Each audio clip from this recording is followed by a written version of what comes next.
Good evening, brothers and sisters. My name is Rachael McDaniel. I'm from Guyana, South America. I joined the church in 1972. At that time, the leader in Guyana was Miss Barbara Burrows. She's now Barbara Van Prague. When I joined, those who were there at the time were mainly like older sisters, and there was one or two brothers who were like in their 20s.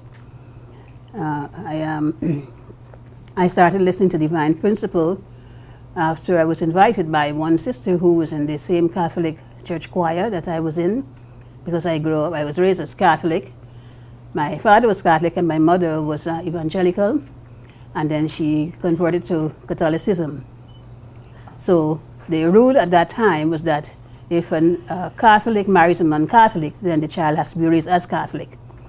So I was raised as a Catholic, and I was singing in the Catholic church choir. At that time, they were singing in Latin, now they sing in English. So they were singing Latin, especially around the holidays when the first Sunday of the month, they were singing, the Mass was done in Latin, it was always High Mass. So it was very enjoyable. But then I decided to make a change, because I saw that there was a need for doing something more, something different.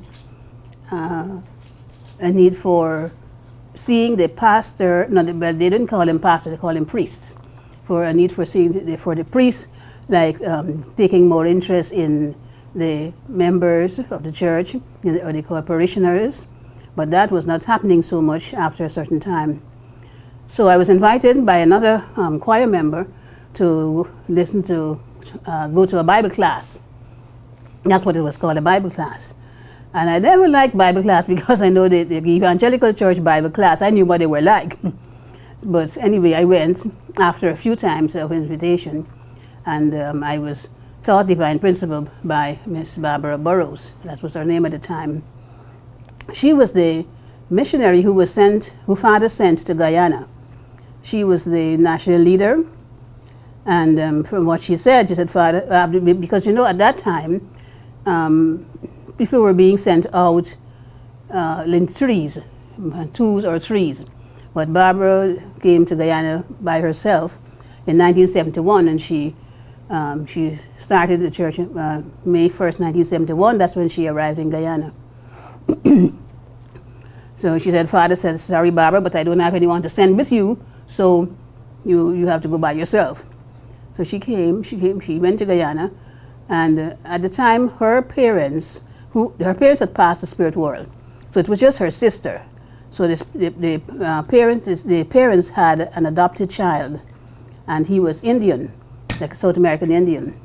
So he was the first spiritual child. She started teaching Divine Principle right away. And her sister listened, but then she was preparing to come to America, so she didn't listen too much. But anyway, people were coming. She was inviting people to come, and I listened to Divine Principle. I listened to the whole teaching of the Divine Principle. And then at that time, they used to ask, well, who do you think is the Messiah? And it was not, for me, I didn't find it very hard to figure out who she was telling me that, okay, this person is the Messiah, and Reverend Sun Myung Moon. So my thought was, for her to tell people this and to teach so many people, she must be really very sincere in heart, and it must be something that is very strong. So she must be convinced that this person is the Messiah. Anyway, I was in the church for a while, from 1972. Well, I started living in the center in 1973. And at that time, we had quite a few members. And then Barbara left to go to England, because at that time, Guyana and the West Indies, the headquarters was England, with Mr. and Mrs. Orme. And Barbara left to go to England for a meeting, because that's where she had to go for meetings. And Mrs. Orme, they were starting a group, like a booster group, called the New Life Show.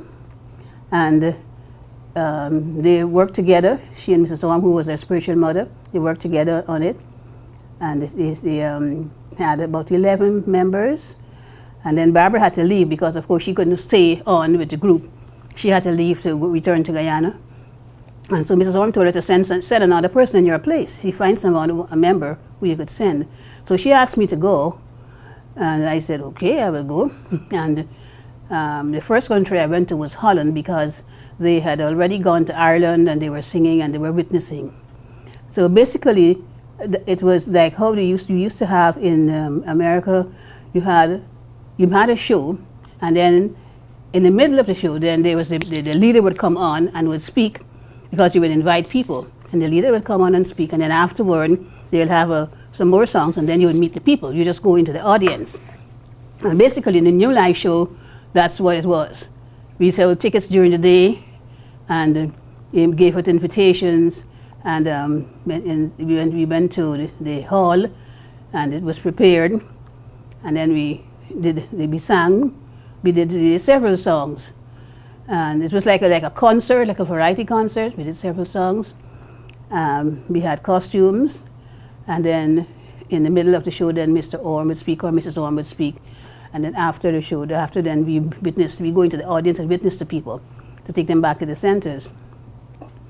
Well, I was with that for not very long. I went to Holland in November 1974, and of course it was for the first time I would see snow because I never was out of Guyana before. It was snowing, and we stayed at House Glory, which is a very big house. It used to be like a barracks in Holland, where the soldiers were there during the Second World War. So it had some memories for some people. Right in the front of the yard, it had like two of those tombs, and then they told us, well, that's where they put people in and all that. But the house was huge. It was like a huge barracks, and where it was located, they can stay from that house, the top of that house, and see straight out to the ocean. So they can see if anybody is coming, to attack. That was where the house was. And of course, the flag was flying there. And of course, at that time, there was a lot of persecution for the church. And many people were saying, oh, why are they there? They shouldn't be there. And then at one point, the government started saying, it's it's something that should be kept for the people of the country and not just somebody owning it. So now it's like a place where they can go, and it's like a historical place. So I stayed there. The group stayed there, and we witnessed from there, and we went to different cities.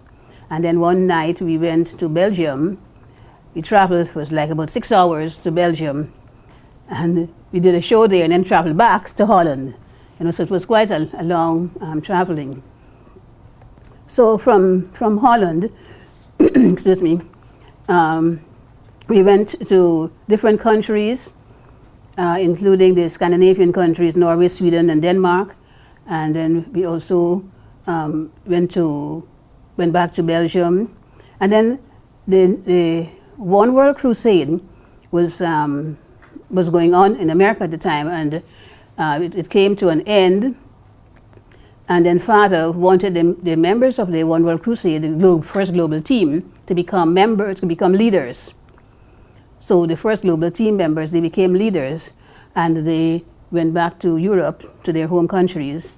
And then Father started the International One World Crusade European team. So I was in the European team, and there we were going to different countries, traveling to different countries. In some countries, it was easy to witness, whereas in some countries it took much more effort, right? So we went it started in England, and we did shows and witnessing at the same time.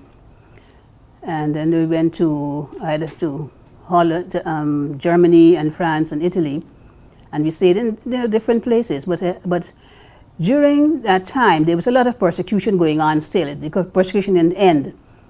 Especially in France, the persecution was at its height there. There was a center called Lyon, and that city had a lot of problems with persecution going on there. The center where I was called Vaucresson, and there almost every night, we had to, of course, we had to sleep in our clothes. You know, you come in from witnessing or fundraising, you have to sleep, you change and all that, but you put on clothes that you're going to wear next day. You don't put on sleeping clothes. Because at any point in time, you can get a call saying, get out of the house, there's a bomb. So we were getting up 2 o'clock in the morning, 1 o'clock in the morning. Sometimes as soon as we get in, we have to get back out. And of course, the French police would be there, and they would, so many times they had to line up. We had to walk through, you know, lines on both sides of the street that we were going down, get into the buses and go somewhere. And then stay there for about an hour, and then they would tell us when to come back. So that went on for quite a while when you were there. Bearing in mind that in each country, we stayed 3 months. But in France, we stayed 4. Father asked us to stay 4 months. So we had all of that going on at the same time. And Father suggested that, okay, you know, seeing that we were all packed and ready to leave after 3 months, they said, no, can you stay 1 more month? So everybody had to go back to their different cities and stayed for 1 more month. But in France also, there was a bomb at Villa Oblay, which was a very big center where many of the workshop team members went to after they were finished at the workshops at Moni Castle, because Moni was a very huge place. It was bigger than this house, but it was a palace actually, a castle. So it had a lot of different things, a lot of smaller buildings for servants and the horsemen and the groomsmen and all this kind of thing, and a huge garden. So many times when we were there, we did performances because there were a lot of workshop members there, workshop members and also many people who were a witness to, they came there for a workshop. So sometimes when they see us dressed to do a performance, we used to wear like dark skirts and white blouses and a red rose. They would think that there's a blessing. So one night they started asking, oh, is there going to be a blessing? And we said, no, there's not a blessing. We're just doing a performance, a concert. We have some new members. And people kept coming and saying, no, I heard that there's going to be a blessing. So he said, no, there's no blessing. It's just me doing a performance. But they stood there. I mean, it was amazing. They just stood there. People just came and stood outside of that castle. You know, it was very amazing because they wouldn't move. They just stood there, you know, and just stood there watching, you know. And sometimes we would go out and talk to them, and we were advised not to get too close to the fence or anything like that, so nobody gets grabbed or anything. And, you know, people do a show or a performance, and then the workshop people would go to bed or things like that. But it was just what was very, very baffling was, why would you be persecuting one person that much? You know, nobody could figure it out. Why so much persecution for one person? They had so many churches. They had so many different religious organizations. But one person, Reverend Sunbyang, getting this persecution all the time. So then they had the bomb at Villa Oblay. And that created a problem because many of the workshop guests got scared. And at the time I had witnessed to quite a few people. Some of them were from the Middle East, and some of them didn't stay because of that bomb, you know. And then of course the sister was very severely injured, and she was able to recover. But in France it was so different from other places. I mean, in Germany there was some persecution, but in France they just went all out. You know, you can't really figure out why. Anyway, we were able to make some amount of membership. Many members came, and some stayed, of course some left. And then members came from other countries joining the group there, the team there. The IOWC team kept traveling, and then we went to Italy, and we were there for a 3-month period. We stayed in different smaller cities, and we went to Rome and Milano for different times for different shows and things like that. But in Italy, there was a lot of heartfelt warmness from the people, because when we went fundraising, people would come out. So sometimes you're just walking down the street and you don't really notice it. And then all of a sudden you turn around with a group of people behind you, and just walking behind you, just come out walking. Older ladies, when they wear black dresses, and they come out walking behind you. Why are they walking behind us? Because they never saw this mixture of people. Because the IWC team had people from different countries, you know. So you see, you never saw such a mixture, so they were quite curious. Sometimes they would invite you into their home. Oh, come and have something, come and have some tea, or come and have some coffee, something like that, you know. So the Italians were pretty kind, you know, and we were very impressed by them. And of course, they liked the music, they liked the songs we sang. They came and they would dance around and things like that. And some of them, they would go to the workshop, they would go to the centers. I remember when we were with the New Life, when I was with the New Life show, we went to Denmark. And you know, Denmark is the first country to legalize pornography. So when we said that we had a New Life show, they thought it was one of these kind of shows. So we had a time trying to convince them, no, it is not that kind of show. It is new life, you know, new beginning. It's not that kind of content, you know. So we had quite a time convincing them it's not that kind of show. But anyway, they came and they listened, and they, you know, they came and they listened to the teaching, they listened to what the pastor was saying, and of course then they went home. So the team finished in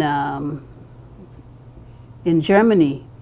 Yeah, the team was divided. So we had like some people were staying in Germany and some were going to England. And those who were going to England were strictly told not to take any photographs or anything like that. But somebody had a photograph, and then everybody was deported back to Belgium, because England, there is a place called Ostende. England over here, Ostende is there, and then there's Belgium.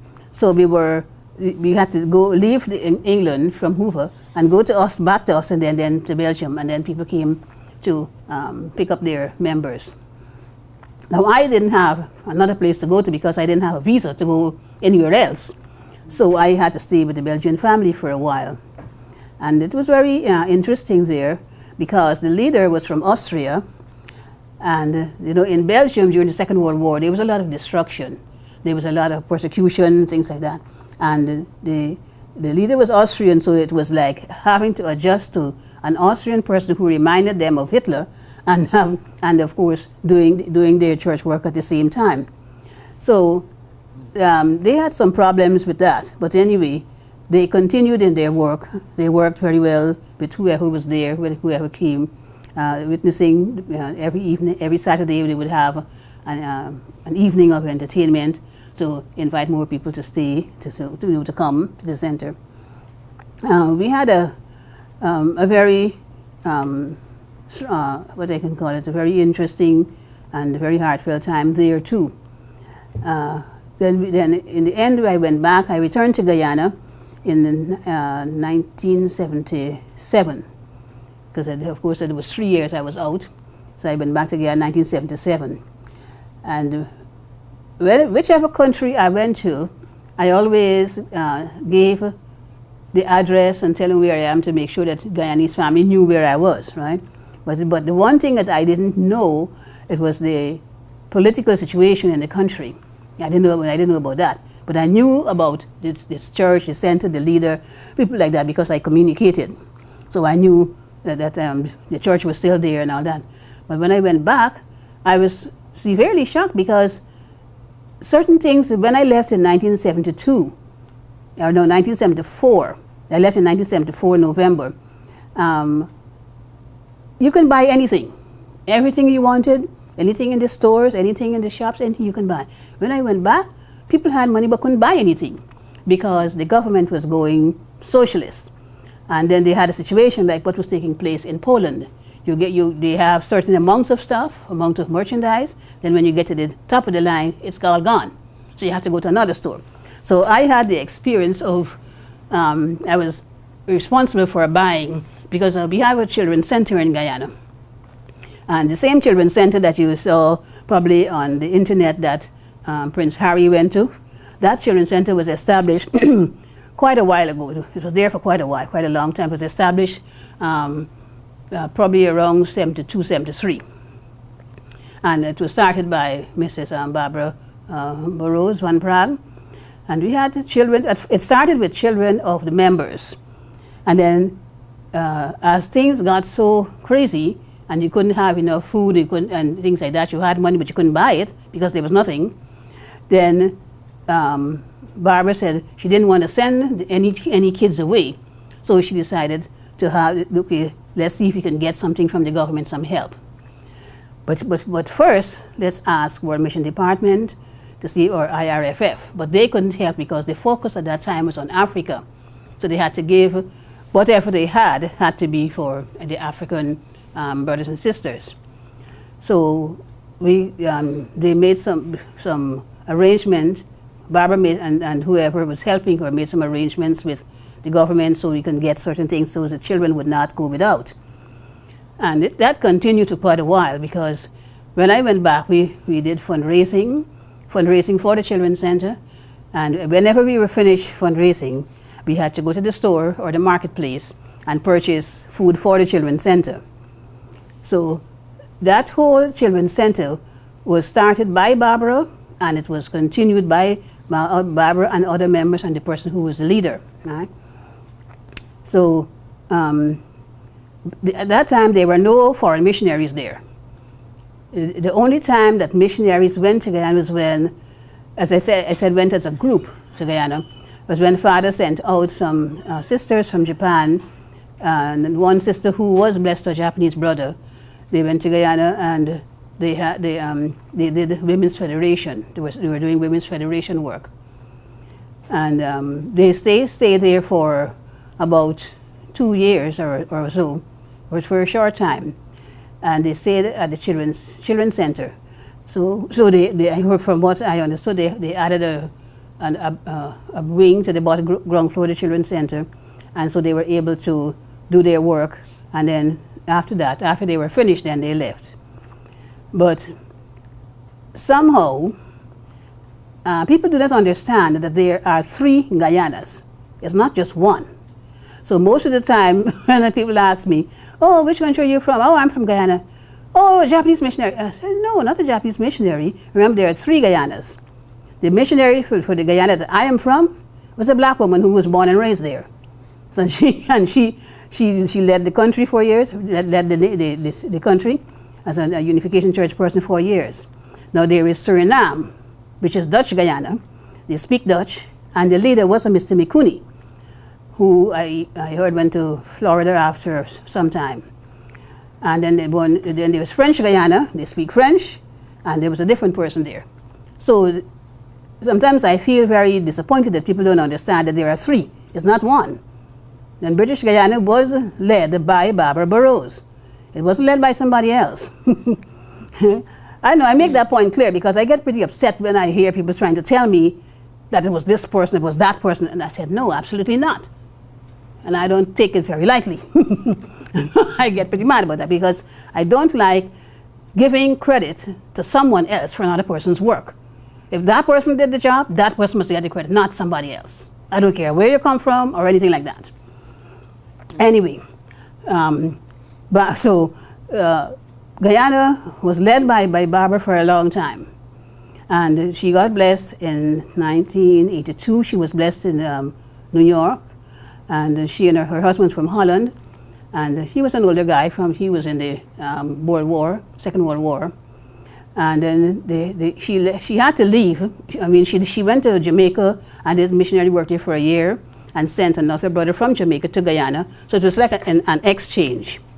And so then she went back to Guyana and he went back to Jamaica, and that brother is now in New York.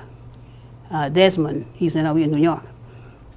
So Barbara brought, she brought a lot of what she learned from Father. She brought a lot of what she also learned from her singing, because she was studying, when she joined the church, she was studying opera singing.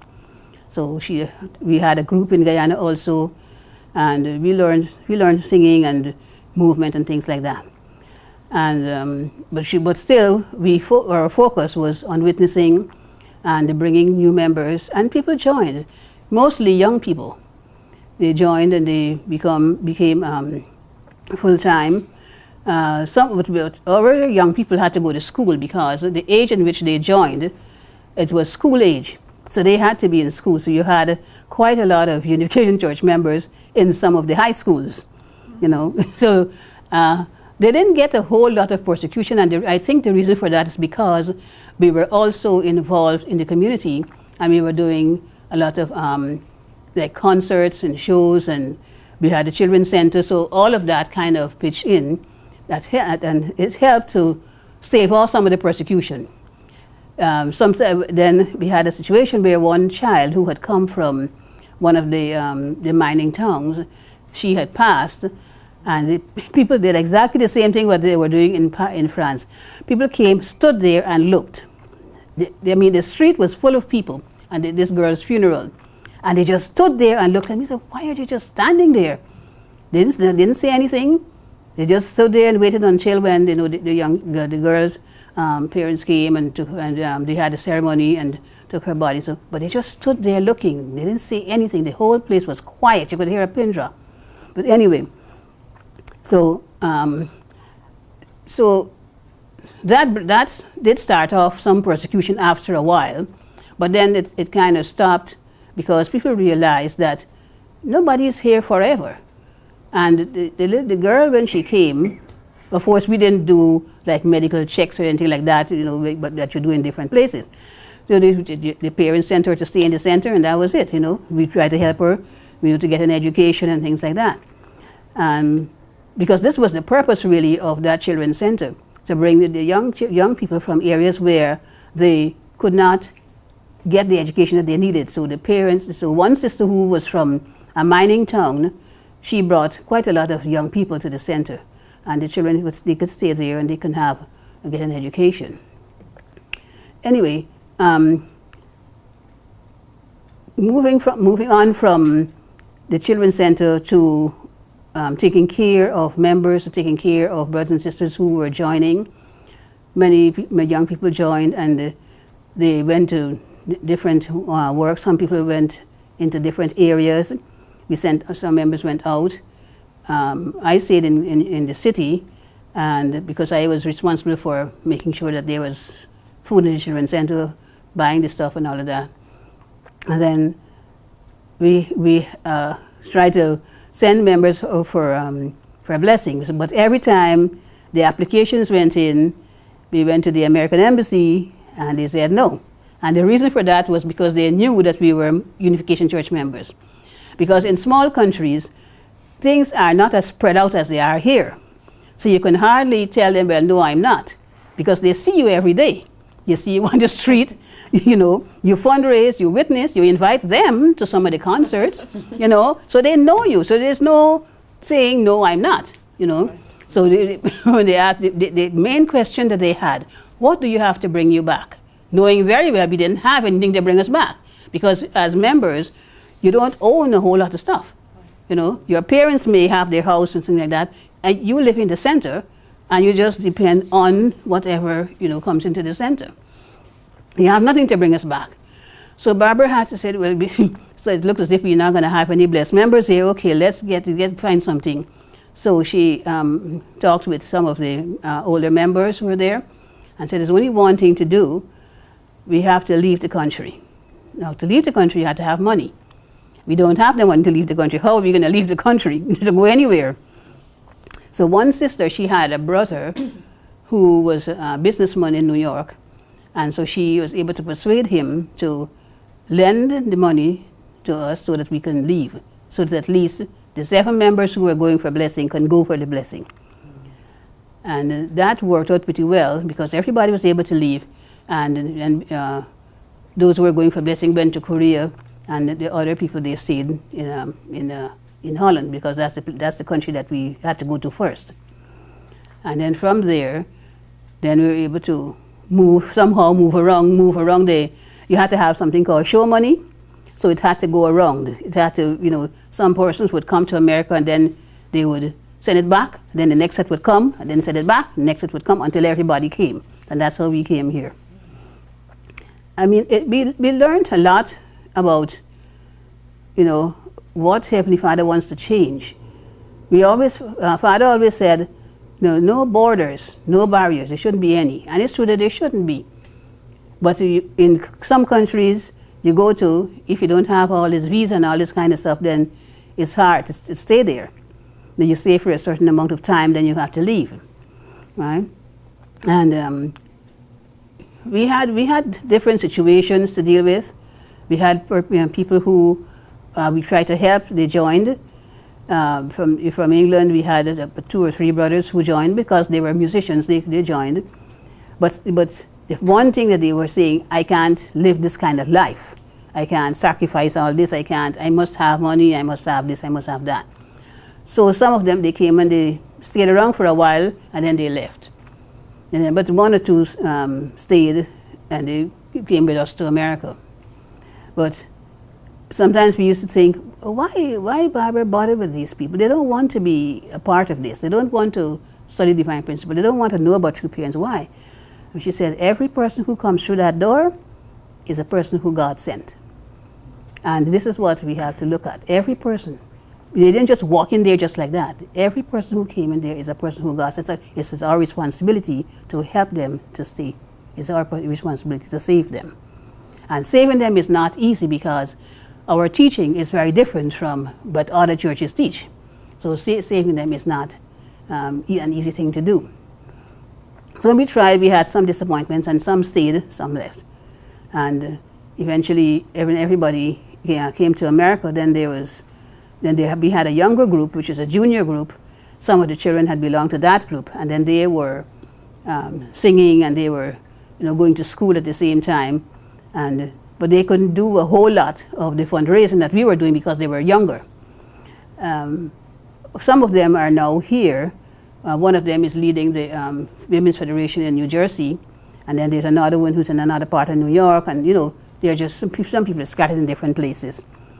So it was the heart of Heavenly Father expressed through Barbara really did help a lot of members. Will help us to realize how you just cannot look at the people and decide, this one can't do that and the other one can't do the other. You have to give them the chance to really use what talents they have and and what they can do with it. So in coming here, I traveled from quite a few countries and then came here. I went for the blessing, and then in 1982, 6,000 blessing, and then came here. And here is where I am to today.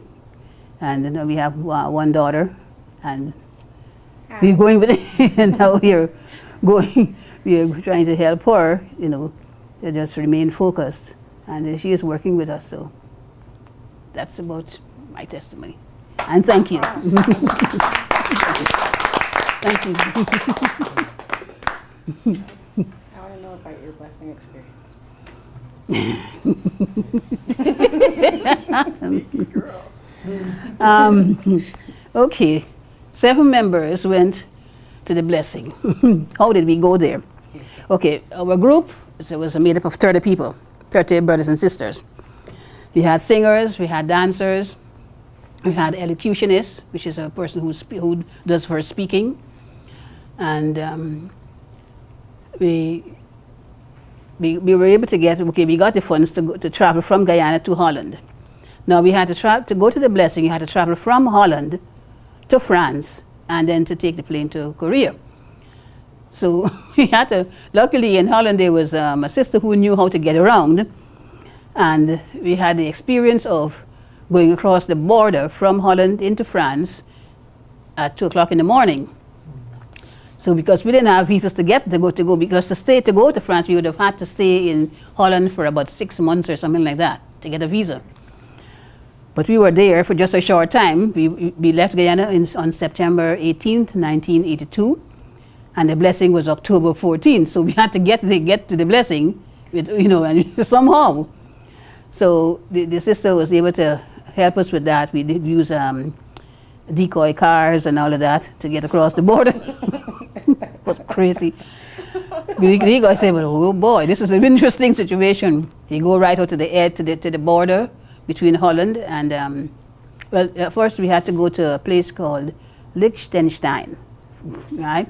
Yeah, it's a Benelux country, which is like Holland, Liechtenstein, and Belgium. They're all together in one. So when you get a visa for Holland, you get a visa for Benelux countries, right? So we went to Liechtenstein, and of course in the middle of the night, and then from there we had to cross the border to France. So we had decoy cars, and then another car, and then another. We had like 4 cars. So the suitcases were in one car, the one that is supposed to take us to the airport, and then there was another car coming up behind with us, some of us in it, and another car with the members and another one. So anyway, we got across the border. When we got to the airport, some people were able to, the passports got stamped, and so then they went across the border. They went going towards the plane. All of a sudden we heard, all Guyanese reported to immigration. I thought, oh no, something got seen. Report to immigration. So now all of us, even the ones who were on their way to the plane, they had to come back and go to the immigration. And now we don't speak French, and they don't understand what we're saying. Well, luckily, Kathy Ridley was there, because at that time she was with the African members, and she spoke French, of course. And then there was another French brother. Then she asked, I said, what's the matter? I said, somebody had a passport that was caught. It was caught that it wasn't stamped at the border. So then they called everybody. So anyway, they did a lot of talking with the immigration, and they were able to help. So that's how the 7 of us were able to go to the blessing. That was on their one, because we could have been just turned back, because we had to say, my gosh, we come all this way, and right at the point of getting to go, then something is to happen. And we said, gosh, luckily she was there. She was right there. And this other brother, but the brother didn't speak any English. She was the only one who could speak the English, So the 2 of them worked together, and they helped us to get our passports stamped correctly, and to get on the plane to go to the blessing.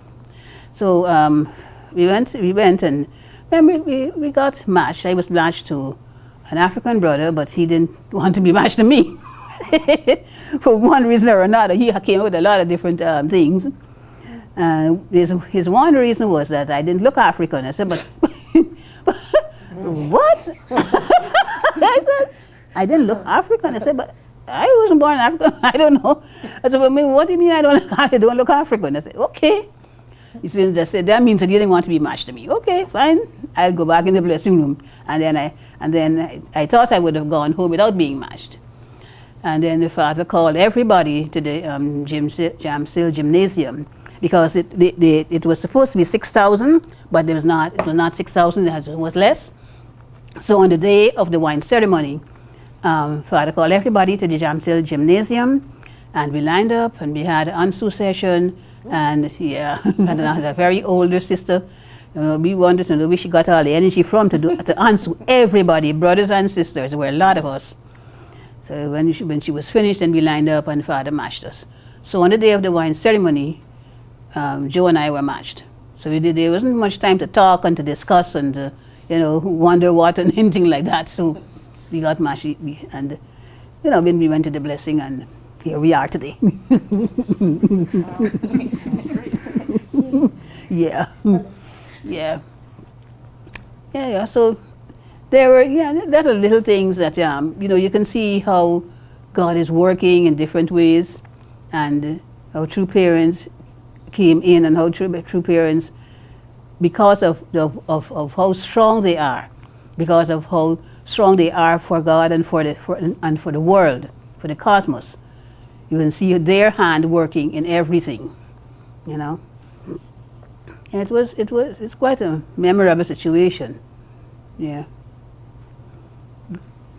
And okay, I do not have like a whole lot of big spiritual experiences, but still I can feel the presence of God in many of the situations in which we were involved, because different things could have happened, Just like, for example, just to get the money to go, we didn't have it. We did not have that money to go to travel anywhere. And every year, no, you can't go. Our passports got stamped, rejected. You can't go, rejected. And you say, well, what's going to happen? Nobody will get blessed. So, God worked in different ways. And even though that sister's brother was not a member, he was able to help so that we can be able to go to the blessing. Yeah? And not only to there, but give the opportunity for the other members also to travel. Yeah. Yeah.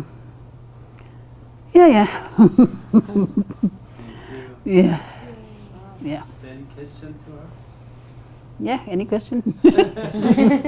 You still connected with anybody down there? Where? In Guyana? In Guyana? So I hear it through members who are in New York, because it became such a problem to even, you can't send anything because then it disappears. So I just connected with somebody in New York, and if somebody comes from Guyana to New York, then you hurry up and get something to send. That's the only way, once they let me know. Or if they don't tell me, then I will have no idea. But I was glad to see that visit.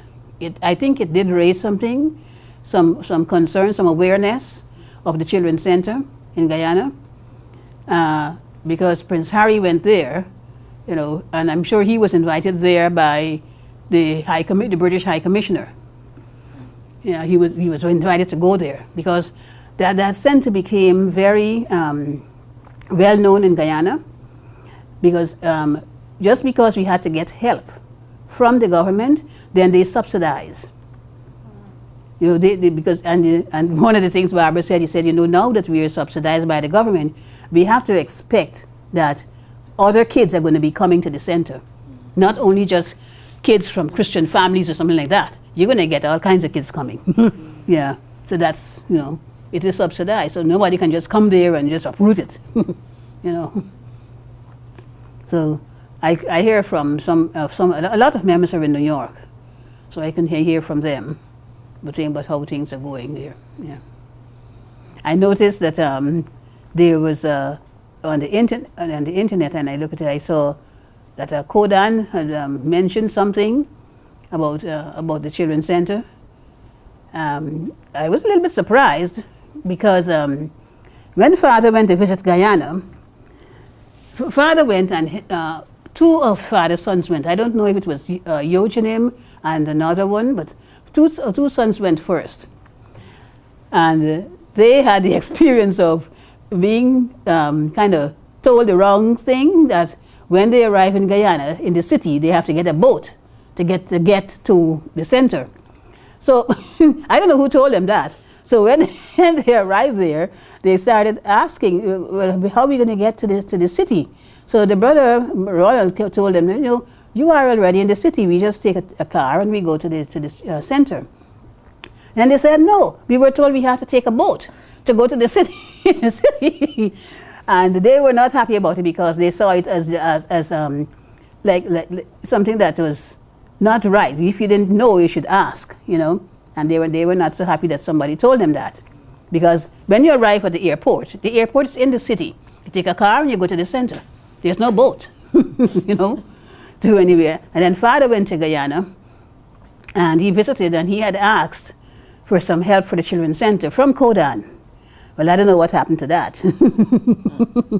That was a question mark. I don't know what happened to that. What year was that? I don't remember the year, but he stayed there, I don't know if a few days or something, and he was scheduled to give a speech, right, at the, what do you call that place? There was a cultural center, a big cultural center that was built. He was scheduled to speak there, and the brother Ronald Magar, who was the leader, told him to hire the place, that's the hall, for the whole evening. So some people who traveled with Father, they said, no, Father wouldn't need all that time. He's not going to speak that long. And to their surprise, Father was going to speak that long. But what happened, what happened is that because they didn't hire the place for the whole evening, another group was supposed to come on and speak the same evening, And they started interrupting, which was pretty bad.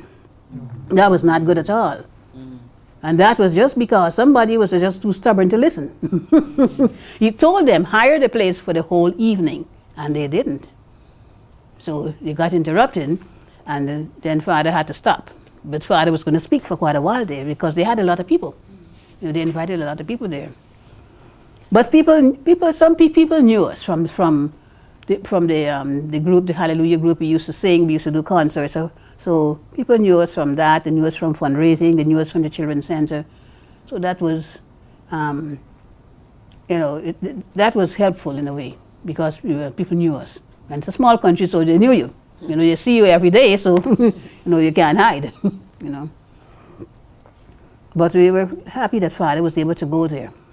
Was this in the 70s or the 80s? That had to be the 80s because we left in 1982, so that had to be sometime between the 80s and the 90s. Yeah.